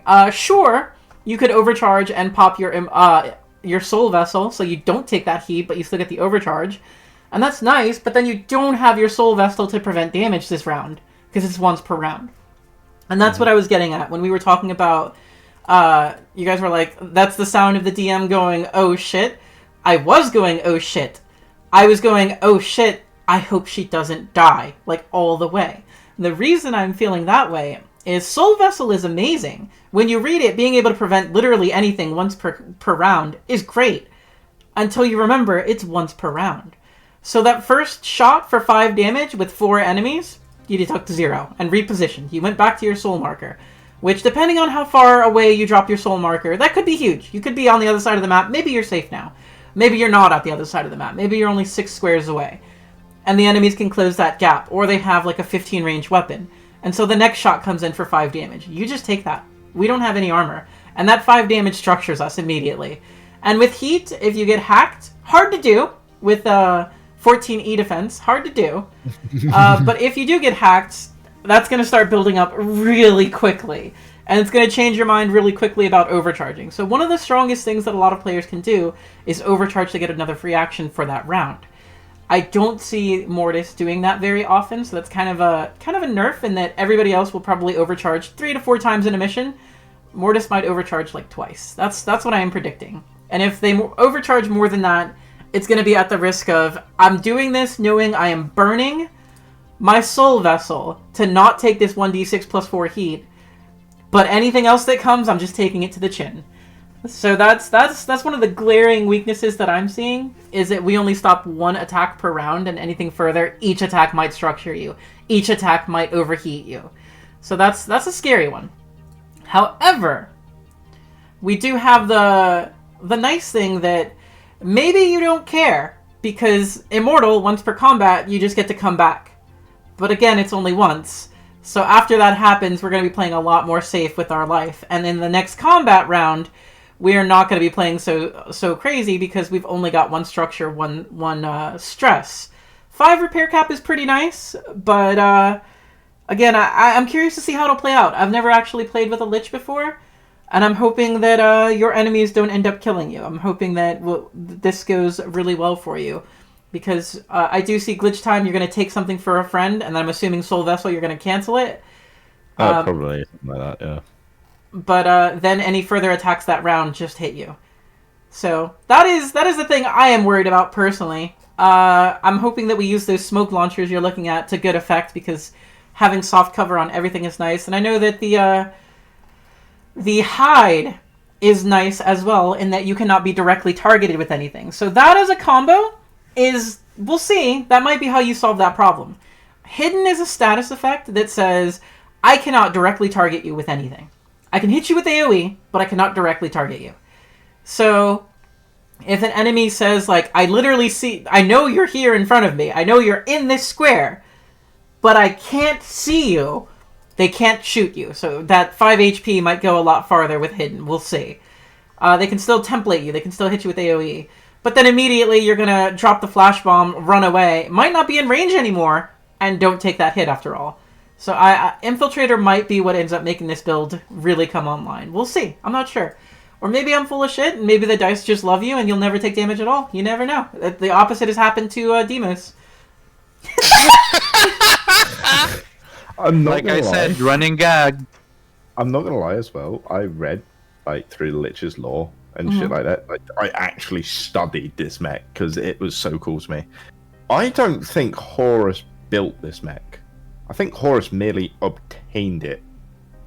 Well, Horus doesn't necessarily build anything. Sometimes mech files just appear on your computer and you have no idea when this was made, where it was made. And in fact, there's one mech, I think it's the Pegasus, that the lore of it is, hey, there's a rogue file on our computer. Where the hell did it come from?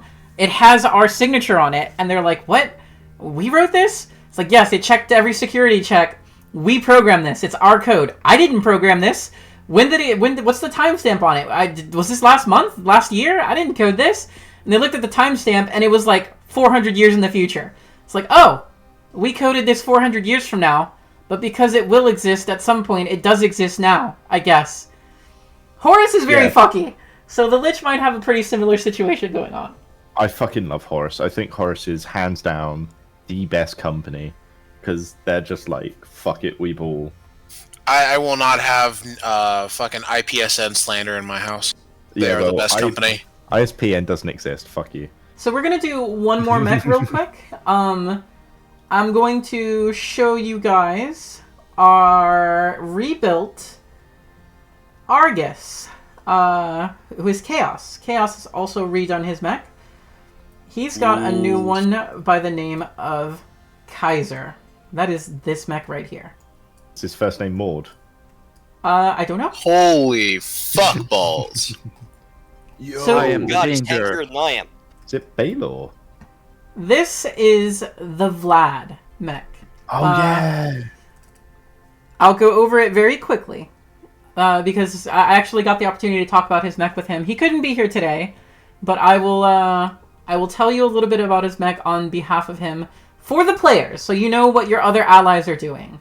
Because this is important. Knowing what your allies can do will kind of decide, well, what do I want to do in this next combat? Do I need to be the one slowing? Apparently not. We got a Lich for that. Also got a me for that, too. That's correct. We actually have 4 sources of slower immobilize that I saw. And that's not including, I haven't seen Salt's upgraded mech. I haven't seen Trigger's upgraded mech. I have not seen Icarus is no longer with us, but I have not seen the new version of Icarus yet. And I have not seen Zenny's upgraded mech. So we do have a few other mechs that are coming, and a new player, Spooky, will be joining us. And she also has to upgrade her mech. We'll be starting... So I was thinking about it and seeing how much changes at license level 2. What I will be doing is, in the future, new players will be starting a little behind. If you die, start a little behind, that's fine. But to make it fair to everyone else, for how much of a power difference there is, I'm going to try and start people at minimum level 2, license level 2. So the best time to join the campaign, guys, if you don't want to be behind, if anybody watching on YouTube or Twitch, if you want to join this West Marches style campaign, this week is the week to join. Because you will be starting at minimum license level 2, and everyone else is at license level 2 right now, so you'll be caught up. In the future, if everybody's license level 3, you're still starting at minimum license level 2, you'll be a little behind. So this is the week to join. It's your Christmas present for all the viewers and people who have been thinking about Lancer. Just type in the Discord right here. I'll put it in the Twitch. And it's linked on every YouTube post. You can see it in the comments. You can see it in the description. If you want to join us, just pop in, take the Lancer role, and start talking to us, and we'll get you in the game. Yeah, Having said that, room. We do have room. We always want more people. Always want more Yeah, friends. and sometimes we're short, like 1 or 2 people, and we could really use some second and third string players who are like, I'm free on Friday. I can jump in and sub. Well, originally, I wanted to have this happen on more than just Friday. I wanted to have multiple campaigns, multiple missions, multiple worlds happening at the same time. Maybe even multiple DMs. But And I'd have a character in all of them. we don't have enough players for that currently. So, unfortunately, until we do get more players, and it'll grow to that. At some point, I hope we have like 400 players, and I'm just able to run like 2 campaigns per day. That would be great. I would love that. I would love to be a full-time Lancer streamer. If that doesn't happen, that doesn't happen, because I enjoy streaming anyway. We do variety streaming, all that sort of thing, but it's a dream. It's a dream. Oh, Let me talk about Kaiser now. Yes? No. If you're going to talk about Kaiser, don't worry. Okay, well, let me talk about Kaiser right now. So Kaiser has moved into the Vlad mech, and Chaos has moved into the Vlad mech, and he has always been kind of a beefy boy. He's always had a lot of HP. And he continues to have that. He still has 15 HP, but a big change that came with the Vlad mech is he immediately has 2 armor. And we've already seen how 1 armor can make a difference. 2 armor probably make a huge difference. His speed is 5, so he's pretty average on that regard. E defense is low at 8, and he's horrible at hacking. 5 sensor range with a -2 on his tech attack, so he's horrible at hacking. His repair cap stayed the same at 5 because he's got that 2 hull points. And the evasion is average. It's a 10. It's a 10. But let's talk about his guns. He kept his signature shotgun. He loves his shotgun. So he kept that. It's his reaction attack weapon. It's a D6. Reactions within range 3 and regular shots within range 5. But now he has a nail gun.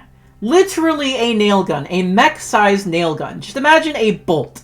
A bolt the size of your entire leg going through a mech and pinning it to the floor or to the wall or wherever it happens to be. Because that's what this does. 5 range and reactions within 3. And it's almost identical to the shotgun, in fact. Same range, 5, same reaction range of 3. But it does a little bit more damage. It's 1d6 plus 1 instead of 1d6. It does also heat him up a little bit. He gets 1 heat when he fires it. But immediately after getting hit, it doesn't even matter the damage they take. Even if they took 0 damage because resistance and armor, they have to roll a hull save. If they fail, they're immobilized for 2 whole turns. It's this turn, it's until the end of their next turn.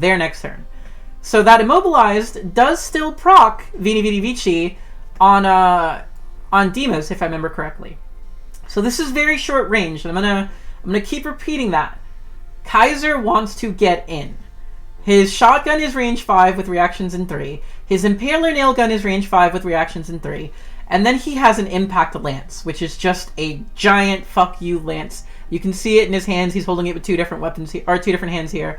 It's a melee weapon with a range of 3.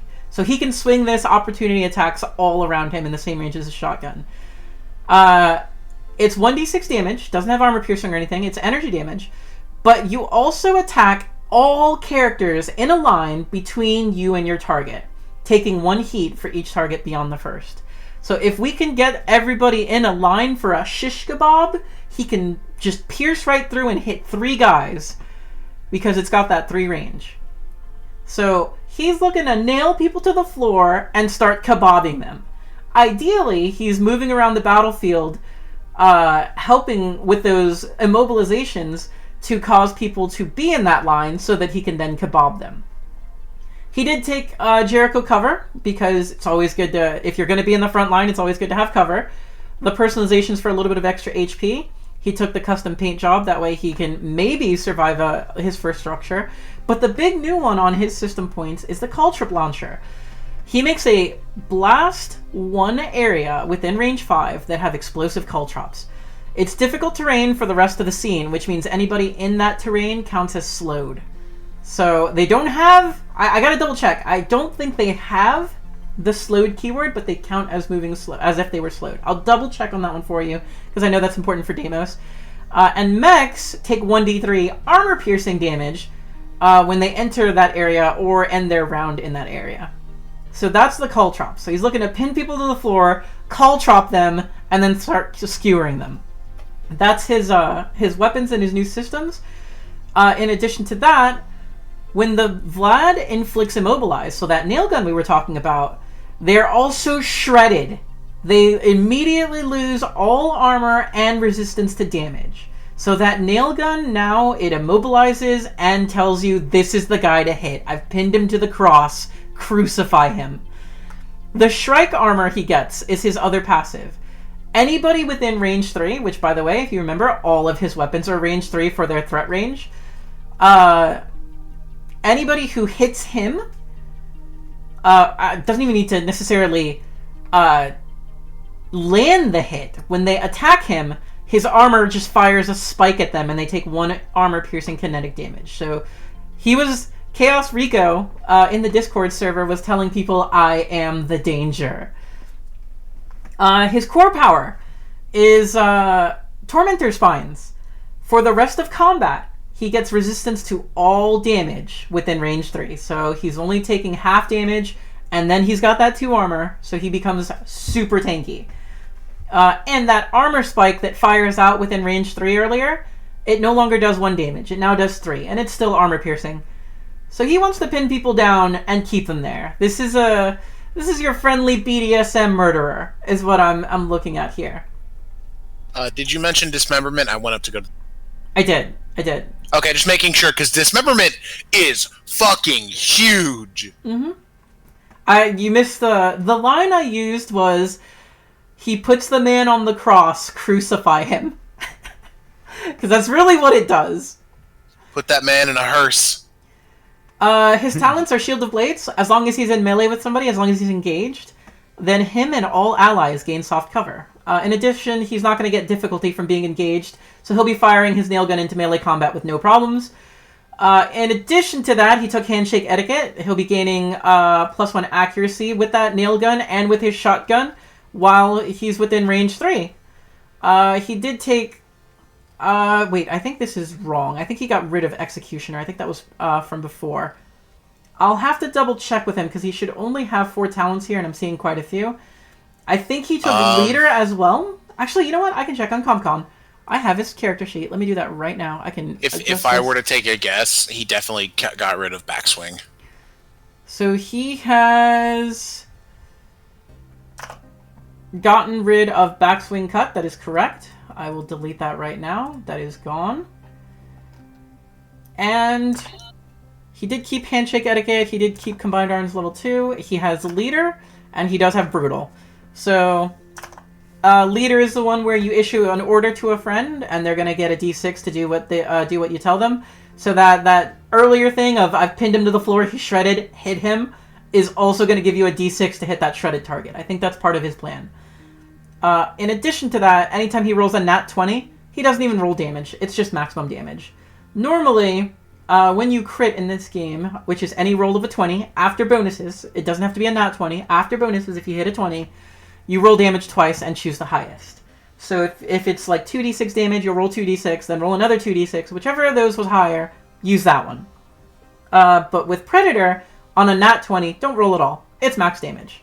That one I might actually recommend to him that he redoes because he doesn't have a huge high damage weapon. If somebody like... I need it.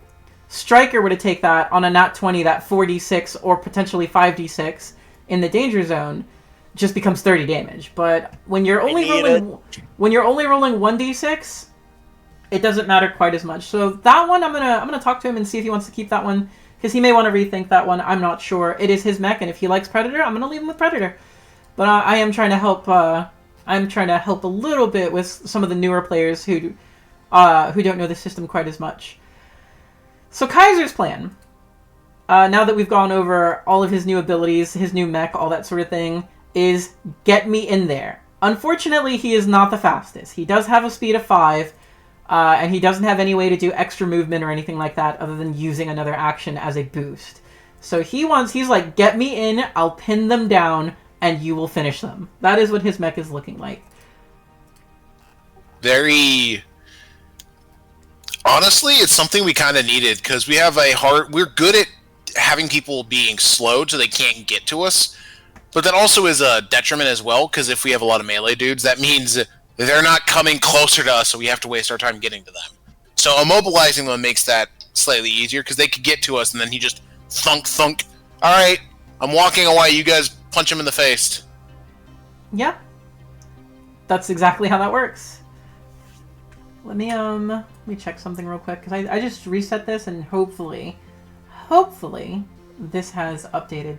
Sometimes the character sheets, when we level people up, keeps their old talents when they've redone their talents, and it's something that I think that's on. No, it's still there. I gotta figure out how to get rid of that. I think I just gotta refresh. That's just something on Foundry that the code probably needs to be optimized a little bit, and I'm not sure how to do that myself, but it is what it is. Anybody have any questions about our new Vlad buddy? No. I will say, if he wants a suggestion for getting rid of Predator, Vanguard 2 would be really good for him. Just fuck your cover. You don't get cover when I'm within range 3. Well, true, he doesn't really care that much about cover, I think, because he's going to be in melee anyway, but we'll have to see. We'll have to see what he wants. So, since there are no questions, I'm going to talk about weaknesses. His HP is great, his evasion is decent, his armor is great, his heat cap is not bad, his repair cap is amazing. Honestly, there is not a lot of weakness in the Vlad, but it has one. The big weakness to Vlad is the 8E defense. The 8E defense, and the fact that the majority of his weapons are range 3. His longest range right now is range 5. There are going to be turns where enemies are on the other side of the map, and he's going to be like, Mommy, I dropped my crim kit. What do I do? He can't get in and hit somebody from across the map with a move and a boost, because his maximum movement doing that is going to be 10. And he doesn't have any other movement. So if there's a bunch of hackers with range 20 or something like that across the map who are just hacking and retreating while they hack and retreating while they hack and retreating while they hack, Kaiser's just gonna be very sad. He's gonna say, I can't do anything. I need to nail you to the cross, but you won't stay still for me. Man, this that weakness sounds like something our Lich friend helps shore up real quick. And that is why I wanted to have this session, is now that the players have heard what each other's weaknesses are, what each other's strengths are, we can be thinking about that going forward. We can be thinking about how I can help make this team work better. And you see weaknesses can be shored up by your allies. I think that's one of the funnest things about Lancer, is it's not just I'm the hero, it's we are the team. And it really, really shines in that way once you start getting mechs that have different abilities that can shore up each other's weaknesses. At license level 0, doesn't really have that too much. I sent a bunch of mobile hackers in your future. Could happen. The worst case scenario would be a flying hacker. He would just say, oh, well, I can't even get up there. Have a nice day. The only glaring weakness I see on Lich is death. That's it, really. It's just... Yeah. If you get to the Lich might not survive if they can't get away. Yeah, I may not survive, but they're like, fuck yes, we got the Lich. You just hear the fucking Undertaker's theme, and I'm just standing behind them again. You hear pallbearer. We're not gonna talk too much about about core powers, but I am 1000% expecting a very specific core power to come to this Lich. I think it's the lesson of transubstantiation. That's the one. Mhm. It's anytime you take structure damage, you disappear into a non-space and cease to be a valid target. You reappear in the same space at the start of your next turn, or if that space is occupied, you appear in the nearest available space that you choose. That's what I'm expecting the Lich to take. It's, oh, I got structured. Well, I don't exist anymore. I'll catch you later. Because remember earlier I was talking about how the Lich does have the risk of multiple attacks after that first one could structure you? If 5 enemies attack you in a row, you ignore one, then the next one structures you, then the next one structures you, then the next one structures you, and then you die. But Was with it the lesson of transubstantiation, Oh yeah, found it. anytime you take structure damage, it's if 5 enemies want to attack you, the first one gets countered by the soul vessel, the second one structures you, the third one says, hey, where'd the enemy go? The fourth one says, guys, he's coming back soon, right? The fifth one says, why is there fucking phasmophobia noises happening in my cockpit right now? I think I'm the most 1v5 frame currently in the team, but not damage-wise. Potentially. Like, my CC, I think, is going to be unmatched. It's something we need, because that's, I noticed when I was in the Chumalungma, when I was fucking making dudes lay on the floor, we were doing work. When I told a man, hey, move 2 that way and fall on your face, it was helpful. That's gone now, so that's all on you, buddy. Oh, also, Sin, to answer your question about which frame it was where the code just appeared in the from the future on Horus. I think it was the Pegasus. Computer. It was not. It was the Lich. Oh, it was the Lich. Okay, fair enough. Oh, yeah, except that's our code, man. The hash lines, boat. Yep. The hash lines up, Bocorp Sigma. Let me see the file. It's dated 1500 5U. Lol fuck dot omif. Yep. It's just That's says the lol one. fuck. I think I feel pretty good about our team. I feel like we got a pretty solid team composition now. Can you rate our rate our frames? Yeah, bad breaks out of 10. Yeah.